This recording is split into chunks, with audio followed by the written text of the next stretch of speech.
Bien, buenos días. La clase de hoy, nuestra tercera clase, corresponde al enfoque centrado en la persona de Carl Rogers como su principal autor, ¿ya? Este enfoque es el que más se caracteriza dentro de lo que es la psicología humanista o la psicoterapia humanista propiamente tal.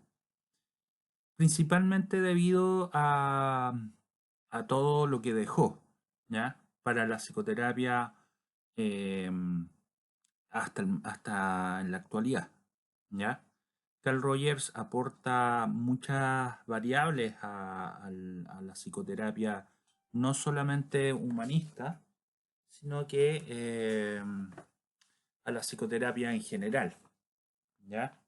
Hay muchos modelos actuales eh, que consideran a Carl Rogers como una de las principales influencias, ¿ya? Una de las premisas sumamente importantes y que caracteriza este enfoque como un enfoque humanista es que este enfoque no da poder a las personas, simplemente no se lo quita.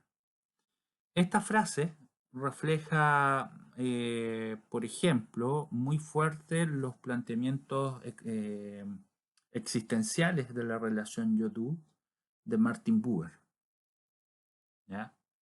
Esto quiere decir que el terapeuta no es experto o no tiene conocimiento respecto al cliente o paciente, sino que es la propia persona que tiene la capacidad de conocerse a sí misma y de desenvolverse a sí misma en su entorno, ¿ya? Está muy ligado con el concepto de tendencia actualizante, concepto clave en la teoría de Carl Rogers.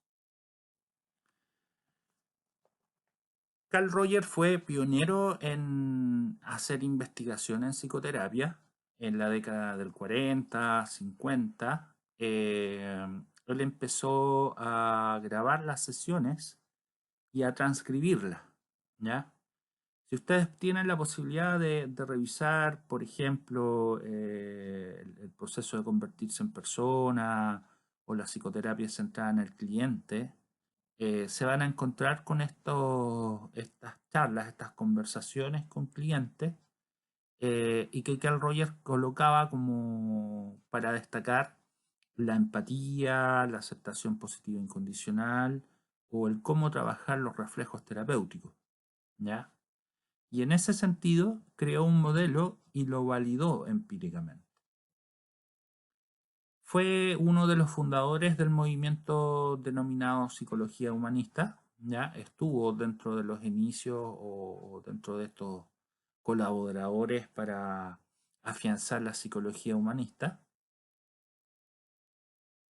Y su enfoque propiamente tal ha ido evolucionando. En un principio se llamaba enfoque no directivo, ¿ya? O la etapa no directiva. Y hasta el día de hoy,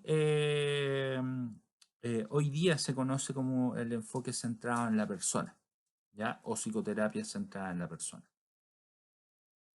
Y es uno de los modelos más utilizados en el mundo, ¿ya? No solamente en Chile, sino que en el mundo en general.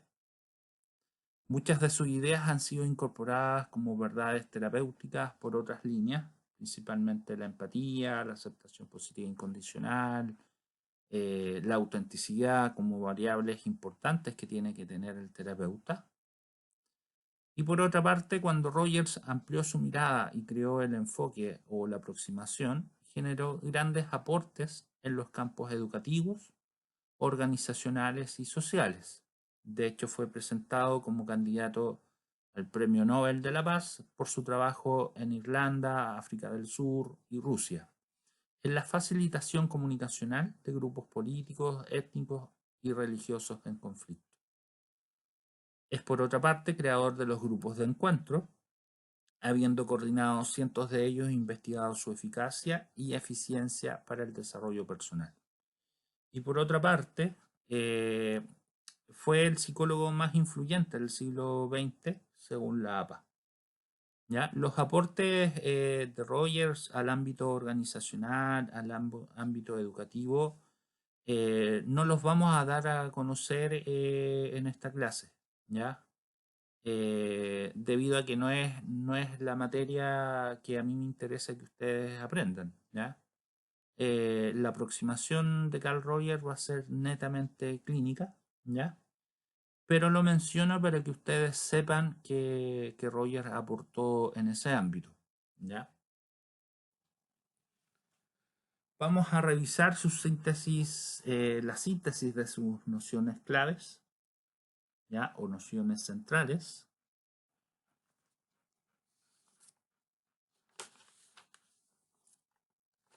Y la primera de ellas es la no directividad. Esta noción o este concepto coloca al terapeuta ante una posición o una postura o una mirada de la relación terapéutica que revolucionó su práctica. En tanto nos plantea renunciar al poder de la cura, o viendo lecturas diagnósticas y evitando generar pronósticos y planear estrategias para que éstas se cumplan. Es lo que yo les hablaba al inicio de esta clase o en la sesión online que tuvimos, ¿ya? O en otras clases, que el terapeuta no tiene ningún poder o experticia o conocimiento acerca del paciente, ¿ya?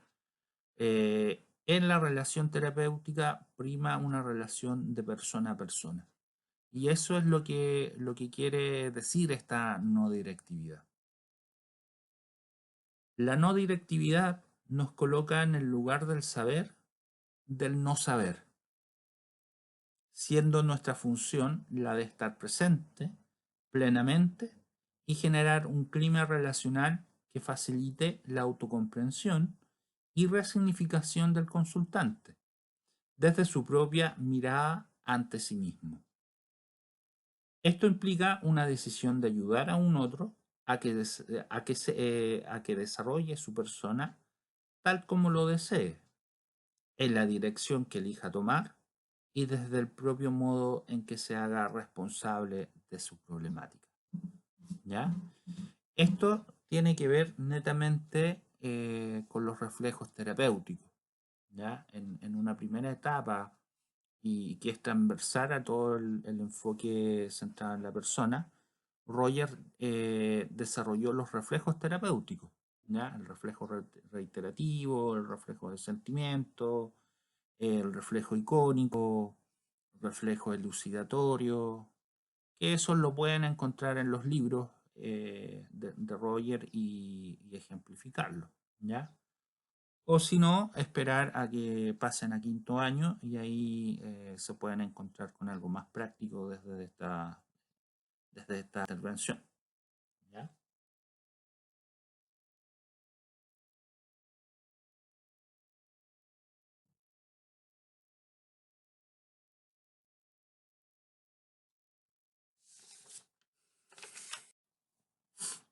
Pasamos a otra noción central del enfoque centrado en la persona, ¿ya?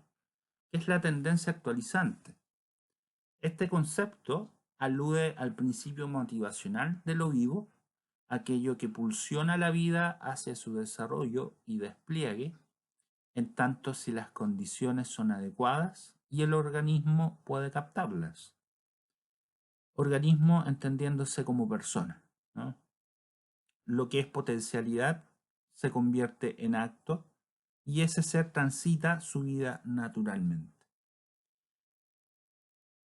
Se entiende o se define como la capacidad que tiene el ser humano, latente o manifiesta, de comprenderse a sí mismo y de resolver sus problemas de modo suficiente para lograr la satisfacción y la eficacia necesarias a un funcionamiento adecuado.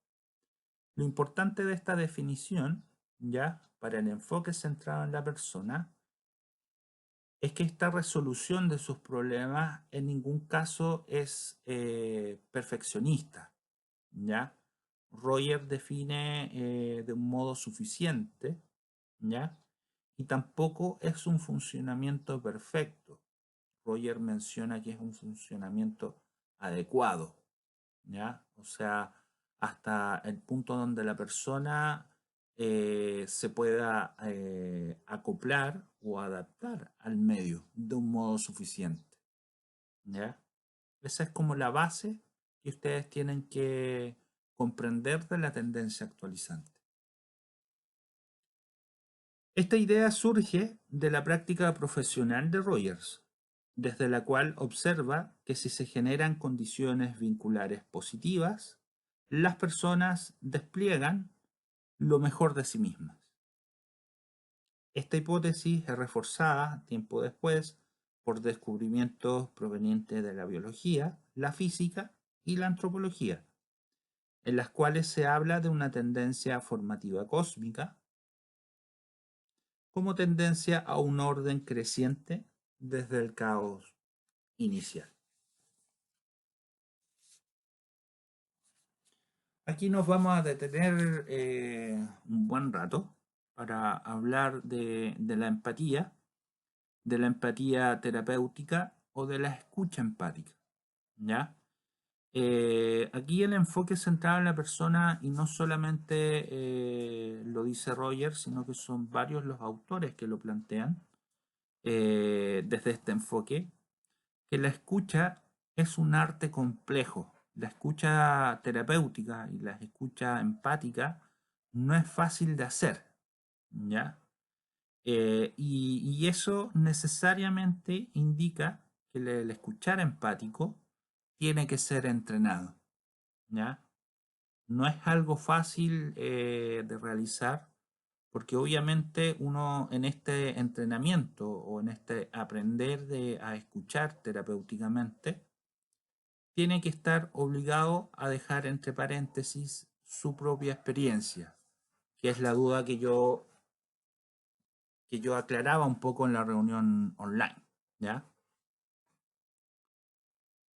Entonces, la escucha empática es la capacidad de entender, comprender y responder a la experiencia única del prójimo.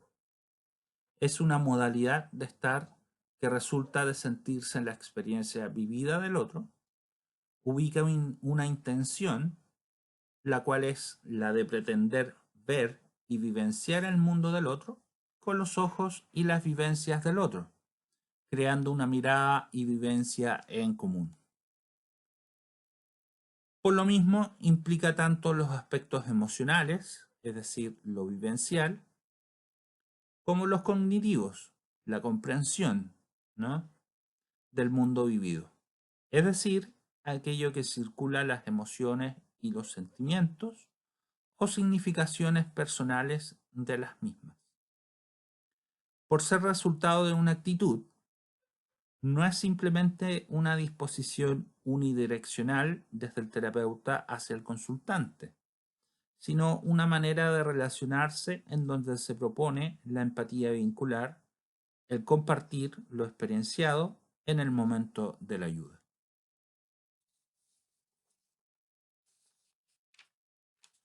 Esta escucha empática, para ser facilitadora del proceso terapéutico, debe resultar en respuesta de ese nivel, siendo esa la tarea de un terapeuta enfocado o centrado en la persona. El terapeuta debe comunicar al consultante su percepción del mundo vivido por éste y a modo de chequeo mutuo de convalidación de lo percibido y expresado, gestual o verbalmente, desde el encuentro poder facilitar un acercamiento comprensivo a sí mismo, ¿ya? Aquí ustedes, para que entiendan a qué se refiere este párrafo, ¿ya? O lo último que acabo de decir, tiene que ver con que el terapeuta centrado en la persona no va a interpretar la experiencia del terapeuta, o sea, perdón, del paciente, ¿ya? No utiliza la interpretación propiamente tal, sino que lo que utiliza es el reflejo, ¿ya? Y este reflejo, a diferencia de la interpretación, siempre va a estar dependiendo de si el cliente o el paciente refiere como certero este reflejo. ¿Ya? Por ejemplo, si un cliente está diciendo, está hablando de la relación con un amigo o una amiga, un conflicto X, el terapeuta le puede reflejar aquello que está viendo en su lenguaje no verbal y le puede decir al paciente que pareciera ser que está enojado. ¿Ya? Esta frase o esta intervención, siempre que el terapeuta tiene que estar atento y tiene que obedecer al paciente en relación a si esto es así o no. ¿Ya? Es decir, el cliente puede afirmar este reflejo de que sí está enojado o enojada con esta persona X, ¿ya? Como puede decir que no, que en realidad no está enojado, ¿ya?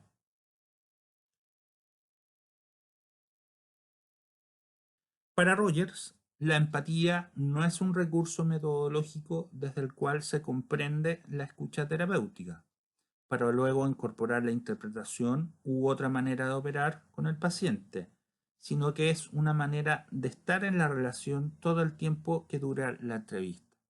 Esto es el mejor ejemplo para entender la empatía como una actitud. ¿Ya? La empatía no es un recurso que yo utilice en ciertos momentos de la sesión o del proceso terapéutico, ¿ya? Sino que más bien dura toda la sesión y dura todo el proceso terapéutico, ¿ya? Esa es la gran diferencia entre una actitud empática o la empatía como actitud y la empatía como técnica.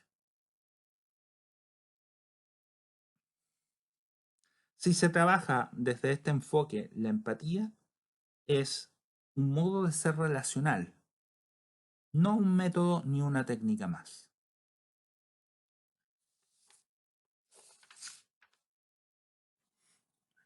La aceptación positiva incondicional implica aceptar al otro tal cual es en el momento en que se está ofreciendo la ayuda. En un encuentro que sigue una mirada desde Buber, ¿ya? Es decir, desde el yo-tú. La aceptación positiva incondicional significa que cuando el profesional experimenta una actitud no calificativa de aceptación hacia cualquier cosa que el consultante es en ese momento, el movimiento hacia el cambio positivo es más probable. Es decir, si yo eh, no expreso ningún prejuicio, eh, ningún sesgo hacia la experiencia del cliente, ¿ya? Y si esto es percibido por el cliente, aseguramos varias cosas. La adherencia al tratamiento, aseguramos probablemente la alianza terapéutica, ¿ya? Y también el éxito en el proceso terapéutico. Desde una escucha de aceptación, brindamos un modelo de autoaceptación, el principio de un camino hacia la transformación personal. Sin embargo, para que esta aceptación sea válida, debe darse en primera instancia en la propia experiencia del profesional de ayuda. ¿Ya? Esto tiene que ver con lo que hablábamos en la sesión online, ¿ya? Que el terapeuta centrado en la persona o el terapeuta experiencial lo que más utiliza es la propia persona del terapeuta, ¿ya? Y en ese sentido, es importante este conocimiento de sí mismo o, en las palabras de Roger, esta aceptación positiva e incondicional de sí mismo.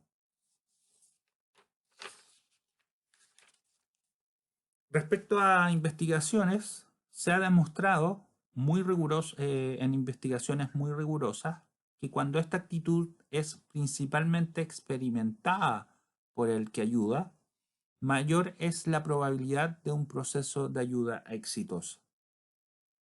Otra manera de decirlo es que cuando podemos estar presentes desde la aceptación positiva incondicional, mayor es la posibilidad de acercarse a la experiencia de que nos pasa con lo que nos pasa. Vale aclarar que aceptar no es lo mismo que aprobar, en tanto lo que se acepta es la experiencia vivida tal cual es, aunque la conducta sea reprobable desde nuestro marco valorativo. En síntesis, es aceptar lo que el otro siente o experimenta, no lo que hace. Es decir, yo perfectamente puedo aceptar incondicionalmente a la persona que realizó un delito, ¿ya? Sin embargo, lo que yo estoy aceptando es que el paciente que está frente a mí haya hecho un delito. No es lo mismo que yo apruebe eh, la conducta que el paciente hizo, ¿ya? Sino que acepto a la persona que realizó tal experiencia. Eso es muy importante que lo tengan claro respecto a la aceptación positiva e incondicional.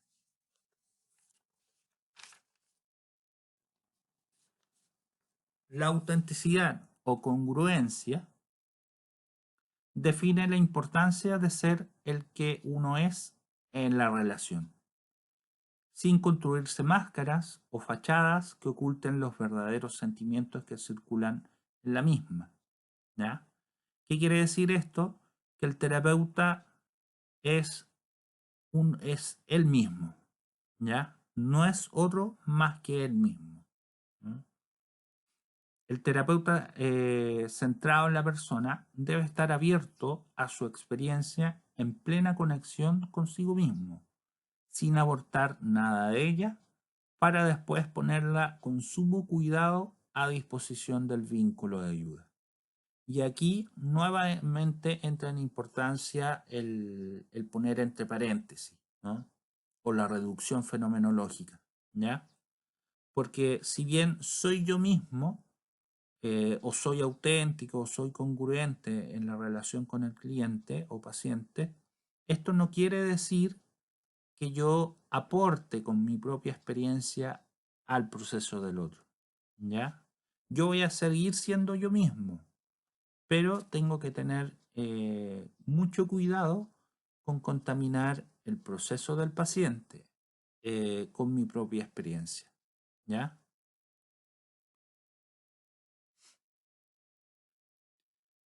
También en este caso de la autenticidad, las investigaciones han demostrado que los profesionales que alcanzan positivos grados de congruencia en sí mismos son más eficientes y eficaces en la ayuda que se brinda, mientras la pretensión terapéutica en el sentido de la ayuda de este enfoque es facilitar cambios y desarrollo personal. Los encuentros persona a persona son mucho más adecuados para esa finalidad que aquellos en que el profesional se escuda en un personaje. Entonces, lo más cercano a la definición de congruencia o autenticidad es la relación terapéutica de persona a persona, en el sentido en que el terapeuta no asume ningún rol distinto a lo que lo define como persona o como lo que él es. Ser auténtico o congruente en la vinculación profesional apela obviamente a la responsabilidad para encontrar el momento oportuno para comunicar o no la experiencia que sucede en la relación de ayuda. Lo importante es no negarla, sino aceptarla en forma transparente y aunque no la tramitemos, en lo inmediato se filtrará en una relación de libertad experiencial.